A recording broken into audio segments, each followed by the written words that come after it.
Siku ya takwimu duniani huwa tunaadhimisha tarehe 20 Oktoba. Siku hii huwa tunaiadhimisha kila baada ya miaka mitano.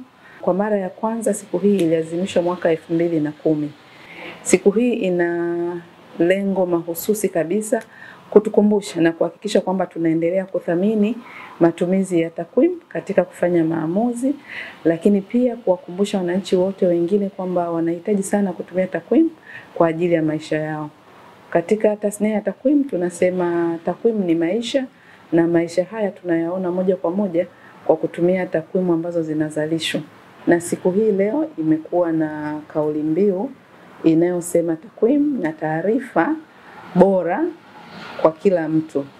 Maadhimisho haya yanaendana sambamba kabisa na nia na maono ambayo Watanzania tunayo ya kuona kabisa kwamba tunawezaje kuzitumia takwimu hizi kwa maisha, lakini pia katika kuhakikisha kwamba tunafanya maamuzi sahihi.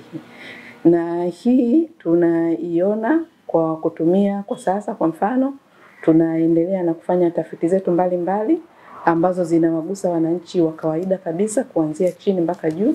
Tuna utafiti unaofanya kwa wafanyabiashara wadogo wadogo na wafanyabiashara wakubwa wakubwa, lakini pia tunaendelea kufanya tafiti ya kilimo ambayo inawagusa wakulima wakubwa na wakulima wadogo wadogo. Tukiangalia kauli mbiu hiyo inaongelea zaidi ubora wa takwimu, kwani ndio msingi wa maamuzi, na hilo pia katika Ofisi ya Taifa ya Takwimu tunaendelea kuandaa miongozo, lakini pia kusimamia wanaozalisha takwimu ili kuhakikisha kwamba tunapata takwimu bora, lakini pia takwimu rasmi kwa ajili ya watunga sera, lakini pia tunahakikisha kwamba hata wadau wetu wengine wote wanaweza kutumia katika kujipanga wapi wakafanye biashara. Kwa hiyo ni vitu vingi ambavyo tunaweza kuvitumia kwa kutumia takwimu sahihi. Na mwisho wake, mlaji wa mwisho ataonekana ni mwananchi, ni kila mmoja wetu ataweza kufaidika na takwimu hizo. Tunaifahamu kabisa dunia sasa inaenda na kidigitali, na sisi pia kama Ofisi ya Taifa ya Takwimu tumejizatiti katika maeneo hayo. Naweza nikatoa mifano michache ambayo tunaiona kabisa sasa Ofisi ya Taifa ya Takwimu inaweza kufikisha takwimu hizo kwa walaji kwa urahisi zaidi. Ofisi ya Taifa ya Takwimu ina vyanzo mbalimbali vya kuweza kufikisha huduma zake na hasa takwimu kwa walaji. Njia mojawapo tunatumia kwenye website, ambako mtu yote anaweza kuingia kwenye website, anaweza kupata machapisho, anaweza kupata data ambazo akaendelea kuzifanyia kazi, kuonyesha mafanikio, kufanya tathmini mbalimbali, kuhakikisha kwamba kweli takwimu zetu sisi zinaweza kutumika katika muktadha ambao yeye anauangalia. Ofisi ya Taifa ya Takwimu imeendelea kujizatiti katika kutumia teknolojia za kisasa. Naweza nikatoa pia mfano kwamba sasa tunaweza kutumia hizo drones kwa ajili ya kuhakikisha kwamba tunaweza kukusanya data katika maeneo ya mbali, lakini hasa kwa mfano data za kilimo tunaweza kukusanya kwa kutumia drones.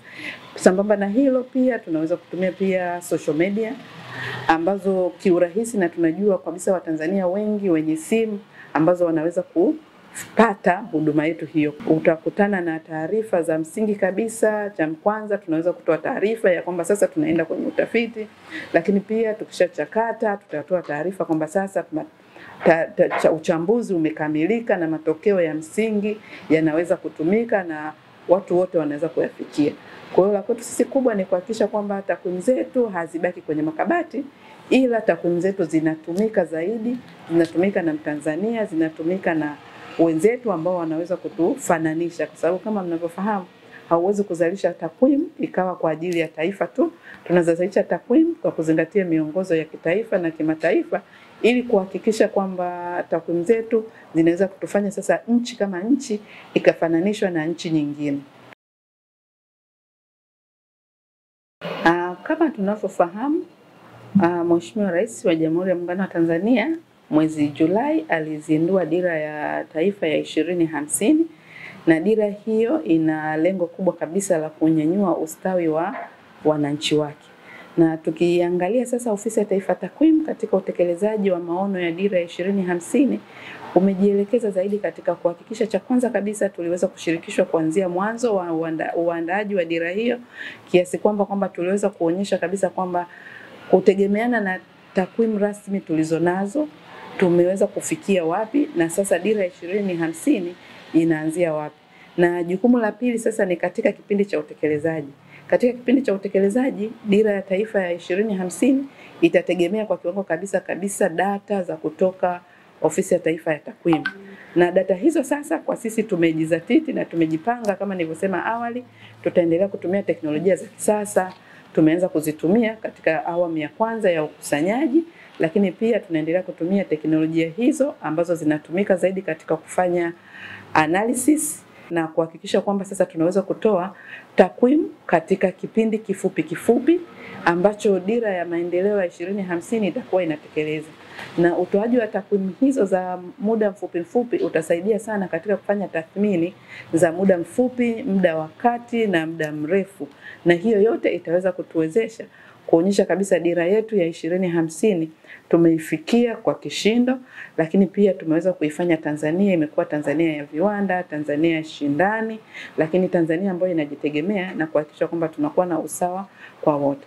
Kwa hiyo takwimu ni kitu muhimu kuanzia wakati tunaiandaa dira, kwa wakati wa utekelezaji wake tutaendelea kupima tathmini, lakini pia kwa takwimu zilizopo tutatumia hizo ili kuonyesha mwelekeo tunaweza kuendelea wapi na Tanzania ikawa Tanzania mpya ambayo tunaitegemea, Tanzania shindani na ya viwanda.